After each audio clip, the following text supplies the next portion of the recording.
Yo, what's up, everybody? Welcome back to the Wizard's Forge. Today, we're going to be looking at Bloodied and Bruised, the Monster Manual by Anne Gregersen. This adds the Bloodied condition from 4th edition into 5e via the Monster Manual. It's actually pretty cool, in my opinion, so let's take a look. Sorry about the clicking, by the way. My mic picks up pretty much every damn sound. I gotta get a mic arm at some point, so that way I can have it more up here instead of so close to everything. As it stands right now, it's just like right there. So, yeah, I apologize for that. Alright, so here's the cover. Ooh, that looks like gorgeous art, man. Ooh, I love that. As I said, Anne Gregersen via the DM's Guild here. She also makes some other series, the Monster Loot series. I highly recommend that if you want your players to be able to loot the monsters similar to like video games. I'm going to be using it going forward a little bit, but that's just me. I like awarding my players with more things than just level ups and gold and whatnot. So I've got books that I use for glyphs, runes, loot, all that different kind of stuff that I could award my players with going forward. I've recently started building up my collection again.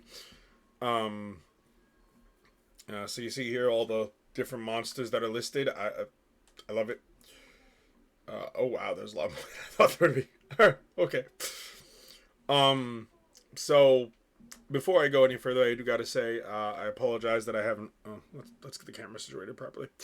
I apologize that I haven't been uploading recently. The holidays are a hard time for me personally, and depression's been hard and whatnot. But I got motivated this morning, and I decided I'd do it this afternoon because I had recording problems.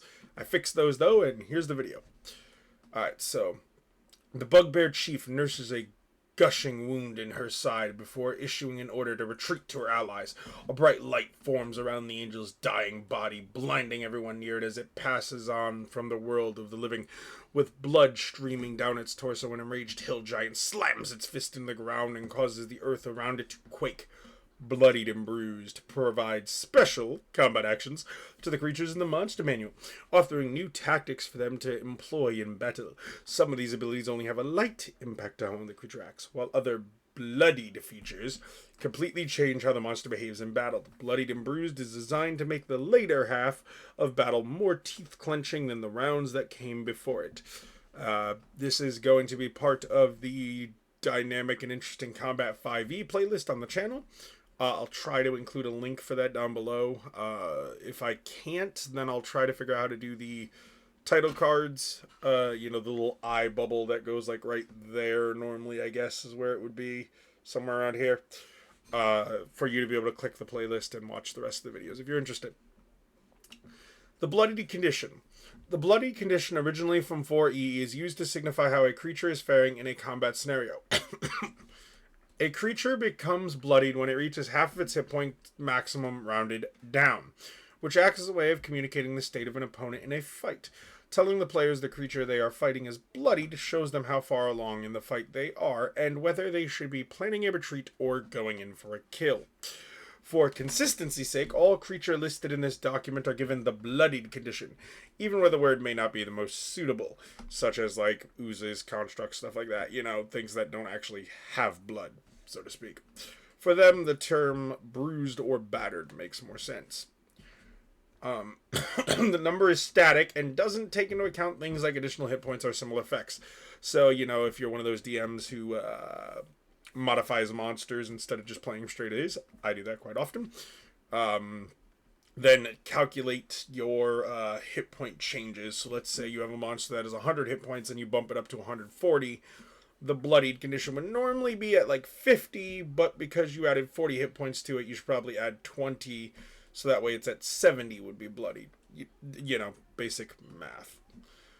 Some creatures gain new abilities when they become bloodied, making them fight harder or more desperately than before. Some abilities can only be triggered once during an encounter, while others persist for as long as the creature is bloodied. Ooh, I love this. While bloodied traits that have this or similar text in the opening persist for as long as the creature is bloodied. Ooh. When first bloodied, traits that have this in the text in the opening are only triggered when the creature is first bloodied. If an encounter in an encounter, if the creature is healed out of its bloodied state and then made bloodied again later during the same encounter, this ability doesn't trigger again. So that's important. Some of these abilities last, some of these abilities only trigger once. Good to know. And healing doesn't cause you to no longer be bloodied. Smart balancing there. Smart balancing. Like the butter. Oh, God. Okay. Player characters can become bloodied as well. This information can be useful for the party's opponents, as they can see who among the party is closest to falling unconscious and target them accordingly. Some creatures, like lycanthropes, even get abilities that make them extra deadly against bloodied characters. Okay, so we'll take a look at the lycanthrope. The game is called Dungeons and Dragons, so we'll take a look at a dragon. And we'll see what else. I'm thinking 4 creatures, maybe 5. What is an encounter? For the purposes of this book, an encounter is just when initiative is rolled, basically. So that's good. Bloodied critters, creatures that have 10 hit points or less in this document, do not have the bloodied abilities. A creature so few hit points will rarely be in a fight for more than a round or 2, and bloodied abilities are excessive for its stat block. However, if you wish to add a bloodied ability to such a creature, we suggest adding the cornered bloodied ability, mated angry strength, or the worn out frailty, as defined by this document. See the T-Rex entry for details on these abilities. So we'll take a look at the T-Rex too, I guess. A creature's abilities depend on the resources the creature has on hand. If a creature is animal-like in nature, it lashes out in desperation or grows tired as the fight goes on. Well, sorry for the coughing. I think I might be coming down sick. I'm drinking some tea to help with that as much as I can. While humanoid opponents might look for ways to leave combat as they see the fight turning against them. For this reason, some bloody features recur throughout the document, as they are associated with a specific type of creature. Okay, I like where this is going so far. The amount of bloodied abilities also depends on the creature's CR. There is no reason for a creature with only a few hit points to have a ton of new possible actions it can do if it's going to be defeated in a couple of rounds. Anyway, lower CR creatures don't have as many or as complex bloodied abilities as a result. Bloodied abilities can look as follows. Ability recharge. A trait or action is immediately recharged without the creature having to roll for it. Oh. Okay. Okay, I like that. New ability. The creature gains a new trait or action while in its bloodied state. Alright, that's pretty cool. I can think of a lot of custom stuff. Frailty. I read that backwards. Strength or frailty. The creature is made stronger or weaker in its bloodied state. This can include changes to its armor class, speed, or damage resistance. Okay, I'd go a step further and say maybe it can get stronger or weaker. Like, for example, let's say, maybe it gets a +2 to its strength score temporarily, symbolizing its, like, strength and rage, kind of like the Hulk. I like the flavor of that. Triggered ability. When the creature becomes bloodied, a unique ability is triggered. This ability only triggers if the creature is able to act it out, meaning that incapacitated creatures can't use triggered abilities in most cases. Likewise, if the trigger ability requires a reaction to fulfill, but the creature already used the ability, you can't use the ability if it's already used its reaction. Okay, obviously. Death throws is an effect added by this book meant to make the defeat of an enemy stand out as it makes a final show of defiance when slain. It's a unique effect triggered when certain creatures reach 0 hit points and die. Some creatures like the Balor Demon and Mephits already have a death throw, trait written in their stat block. This document adds a new death throw to several other creatures that the DM can use to make an encounter more destructive or unique, depending on the nature of the creature's death. The death throw might not activate. For instance, if the creature dies from fall damage, is obliterated, such as with the Disintegrate spell, or suffers instant death. It's up to the DM whether the death throw occurs or not.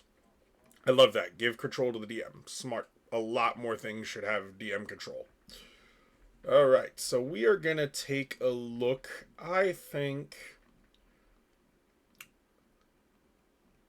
I definitely want to take... let's look at the Death Knight. Let's look at the Death Knight while we're here. Why not? Death Knights are pretty iconic. We had Dragonlance that just came... Dragonlance Shadow of the Dragon Queen that just came out with Lord Soth in it. So let's take a look at this. When bloodied at 90 hit points, the Death Knight has the following features. New ability. Undead Sentinel. While bloody, the Death Knight is immune to features that turn undead. Oh, wow. Ooh. That, wow. Okay. That's pretty potent. I like that. Triggered ability. Spell casting. When first bloodied, the Death Knight can use its reaction to cast a spell that normally costs an action to cast. Whoo! Okay. Uh. Wow. Wow. Okay.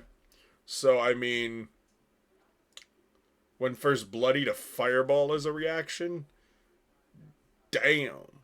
I don't know if it definitely has fireball, but if it does, then fireball is a reaction. That's pretty damn scary. I like it. I like it a lot. Death Throes, Vow of the Night. Ooh, that sounds awesome. The Death Knight issues a final order to all undead within 120 feet of it. When it dies, undead creatures within that range that can hear the Death Knight all train their focus on the creature that just killed the Death Knight, focusing all their future attacks on the creature until it is dead. Ow! Oh!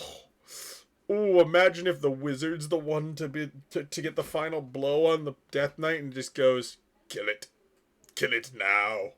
Oh man, that's a death throw, alright. Alright.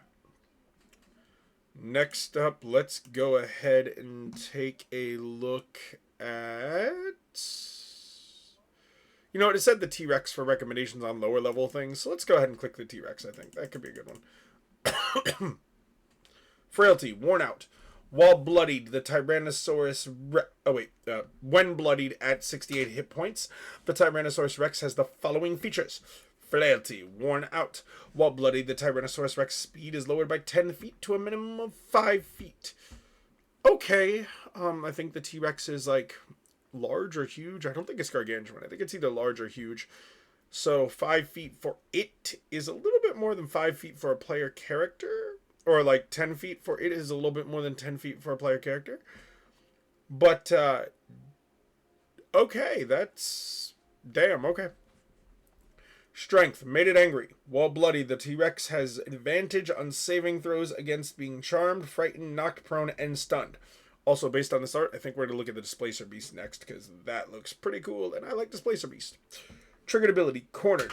When first bloody, the Tyrannosaurus Rex can make a melee attack against a creature within its range as a reaction. Okay, I mean, I don't know how much damage the T-Rex does, but that's pretty cool, being able to make an attack as a reaction. The Displacer Beast. When bloodied at 42 hit points, the Displacer Beast has the following features. New ability, Disengage. While bloodied, the Displacer Beast can take the Disengage action as a bonus action. Alright, that's pretty good, New ability, Grace of the Cat. Oh. While bloodied, the Displacer Beast cannot be knocked prone. Damn. That. Okay, I like that. I like that a lot. That's flavorful. You know, the cat's always landing on their feet thing when they fall. Pretty cool, I like that. Trigger ability, Cornered. When first bloodied, the Displacer Beast can make a melee attack action against a creature within its range as a reaction. Okay, same thing as the T-Rex there. And you know, this is Dungeons and Dragons, so let's take a look at an ancient white dragon. Oh, that's a lot of text. Okay. When bloodied at 166 hit points, the ancient white dragon has the following features. Ability recharge, Cold Breath. When first bloody, the dragon's Cold Breath ability is recharged. Oh, wow. Okay. That's terrifying.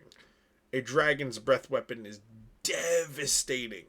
Especially an ancient white dragon. That's like the highest level of play until you get to Fizbin's Treasury of Dragons, where they do like the great worms and whatnot.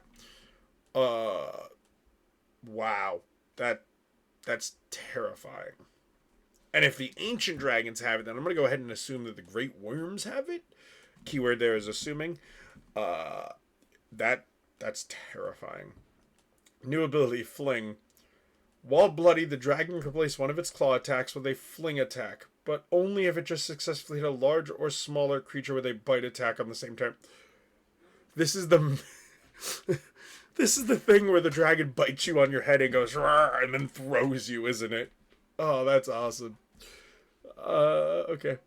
Then the creature the dragon just bit is thrown up to 30 feet in the direction of the dragon's choice, landing prone. If a thrown target strikes a solid surface, the target takes 1d6 bludgeoning damage for every 10 feet it was thrown. If the target is thrown at another creature, that creature must succeed on a DC 20 dexterity saving throw. Whoa. Or take the same damage and be knocked prone. Yeah, that's the fling a dragon thing. I love that. That is so damn cool. New ability, heavy step. While bloodied, if the dragon moves at least 20 feet and doesn't leave the ground, it can replace its bite attack with a heavy step attack. While doing so, it can enter the spaces of large or smaller creatures.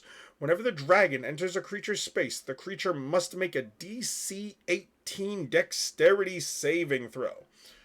On a failed save, the creature takes 35, or 10d6 if you do the average there. Or not, if you do the average, if you roll bludgeoning damage, and is knocked prone. If the dragon ends its turn in that space and the creature failed the save, the creature is grappled, escape DC of 18, and restrained. Wow! Okay, that.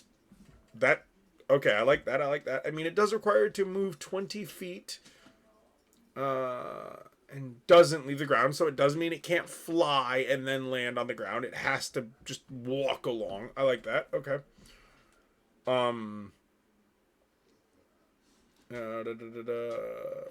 Okay. On a success, the creature takes no damage, isn't knocked prone, and is pushed 5 feet out of the dragon's space into an unoccupied space of the creature's choice. A creature that cannot move or chooses not to move suffers the consequences of a failed saving throw.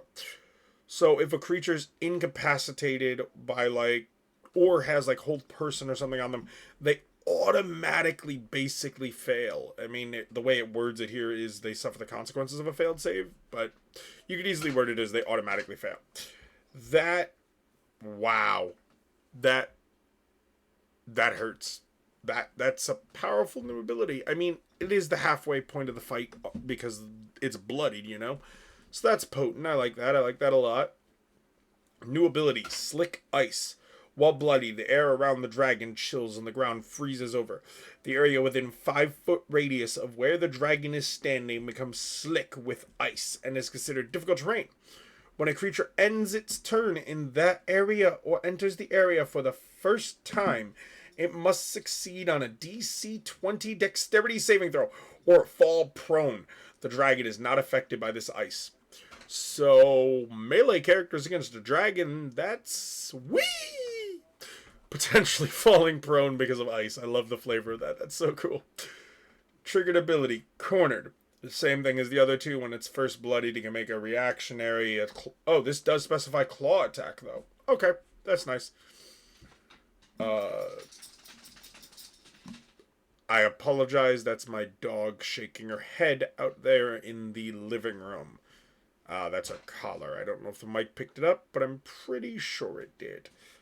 Alright, and one last monster to take a look at. Let's take a look at something fun, something interesting.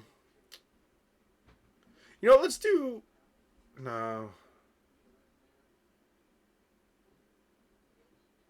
Oh, we got miscellaneous creatures. Let's look at an NPC character.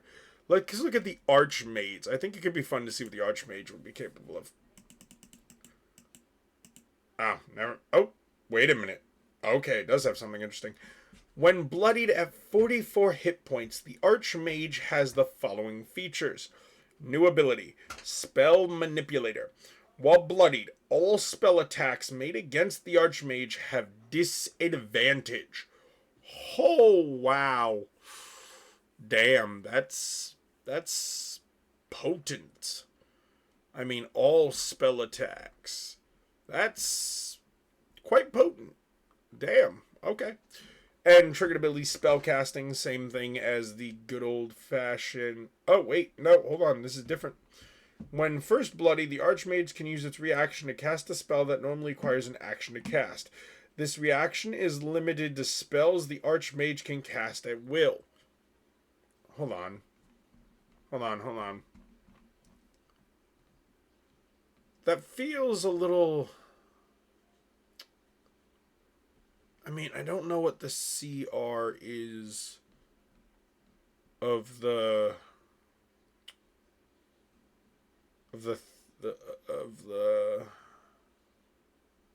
Death Knight that we looked at. I mean, Death Knight's a pretty high CR. Yeah, that's fair. The Death Knight is a pretty high CR compared to the Archmage, so yeah. I feel like, though, that an Archmage, and this is just me personally, nothing against the creator of this book. I love this book. I love the content they do. I look forward to reviewing the other books a little bit later on down the road. I feel like the Archmage, being that it is less powerful than Death Knight, shouldn't have the restriction to being able to cast at will. Again, that's just me personally. The creator may have something I don't mind and therefore designed it that way. It's well designed. It's a well-written book. I love it. I like the idea of making the fights deadlier because, let's be honest, in 5e specifically, the fights just aren't deadly. I have a lot of ways I do this, one of which I'll be reviewing when I get the official book. Right now, it's we got the playtest book of it, and that's Injury and Vile Deeds by Lone Colossus Gaming. I'll try to leave a link for that down in the description below. I would definitely recommend checking it out. It's available for pre-order right now. If you pre-order, you can get the playtest packet too, I believe, because I think that's a part of like backing it, so to speak. So I think you can get that. And that is really good. Another one that I want to look at is going to be when I eventually get that later on next year, like towards the end of next year, is going to be Flea Mortals, because that's another way to spice it up, is having more traits and stuff for your monsters, have more monsters, variations, you know? And that's by MCDM. Again, I'll leave a link to that in the description if I can. I'm kind of new to all the description stuff, so not sure if I'll be able to, but I will try. And yeah, I'm glad I'm back. I'm glad I'm feeling up to recording and whatnot. You see here, there's a lot of monsters that get the bloodied conditions, and I love that.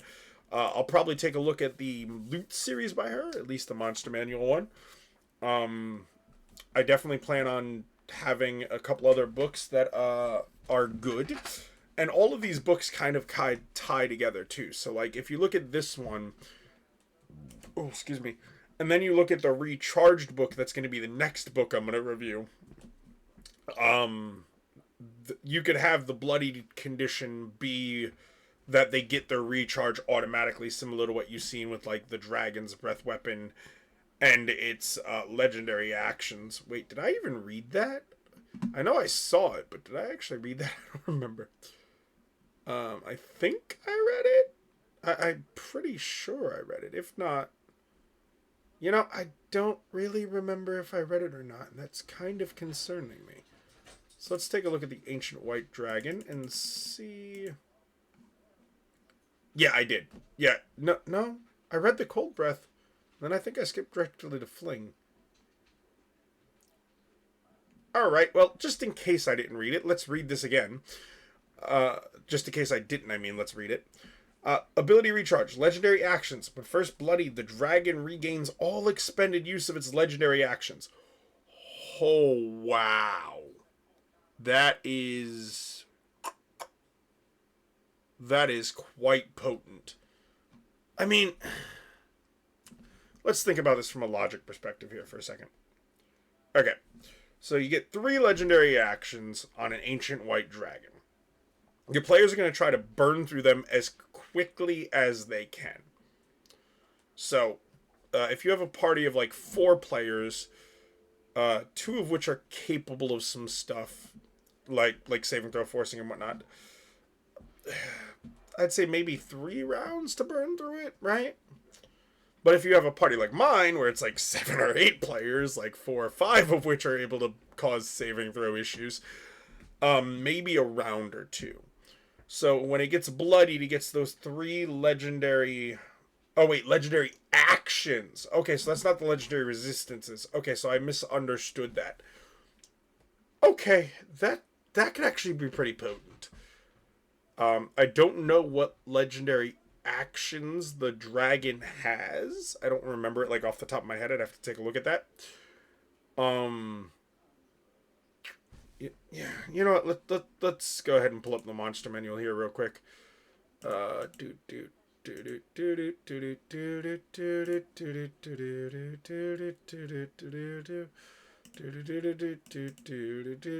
do do. You'll see this is kind of like a photo scan version of the monster manual here that I have. So let's look at D for dragons. Let's take a look at white, and let's go to... Oh, what do you know? Ancient White's the first one. Okay, so its legendary actions are Wing Attack, a Tail Attack, or Detect. Okay, so the Tail Attack is pretty brutal because you get your legendary actions back. The Wing Attack is nice. Okay. I mean, yeah, okay, I like that.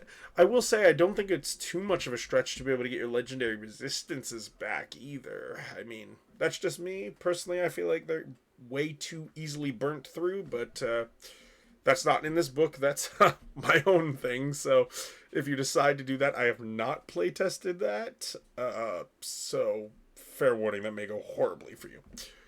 Um, so, yeah, that's the monster manual. Oh, wait, let's take a look at the price here. You can currently get it for $7.95 on the DM's Guild. Or you could go ahead and get the bundle on the DM's Guild for a current price of $41.11. It's on sale currently. It's normal price looks like it's $93.05. But what that includes is the Monster Manual Bloodied and Bruised, the Volo's Guide to Monster Bloody and Bruised, the Mordenkainen Tome of Foes Bloody and Bruised, Fizban's Treasury Dragons Bloodied and Bruised, Baldur's Gate Descent into Avernus Bloodied and Bruised, Candlekeep Mysteries Bloodied and Bruised, Curse of Strahd Bloodied and Bruised, which odds are means that there's going to be bloodied conditions for Strahd in there, and I love that. Dragons of Ice Pyre Peak Bloodied and Bruised, Shadow of the Dragon Queen, the new book that just came out, Dragonlance, great. Dragons of Stormwreck Isle Bloodied and Bruised, Eberron Rising from the Last War Bloodied and Bruised, Ghost of Saltmarsh Bloodied and Bruised. I'm pretty sure at this point it's just all the official books. I'm not going to list all of them off. Yeah, it looks like literally at this point she's done all of the official books, which I actually like that. That's pretty dang cool. So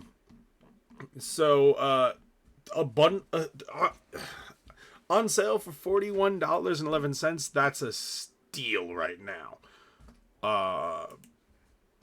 It might be because that's the bundle price. $93.05 might be what it costs when you buy all of them separately. So that's a pretty good deal. $41.11 for a bunch of books. Now, I don't know how many of these actually contain a lot of monsters. Like, I just don't know. I'm assuming the cheaper ones don't contain as many monsters. Because you'll notice, like, these ones are like $2-3 a piece. But then the source books are like... no, the Volos guides and whatnot are cheaper. I don't know. Either way, I definitely recommend this series. It's pretty cool. I look forward to using it in my games that I'm going to start back up in July for my group. July, June, May, somewhere on there. Summertime, basically. And yeah. Thank you all for checking out the video. Thank you for joining me here again today. Thank you for being so patient with me and sticking around, even though I haven't uploaded in a couple of months at this point, I think. I'm looking forward to probably uploading a video a week, hopefully, at least, again. I'm starting to feel a little bit better mentally and whatnot.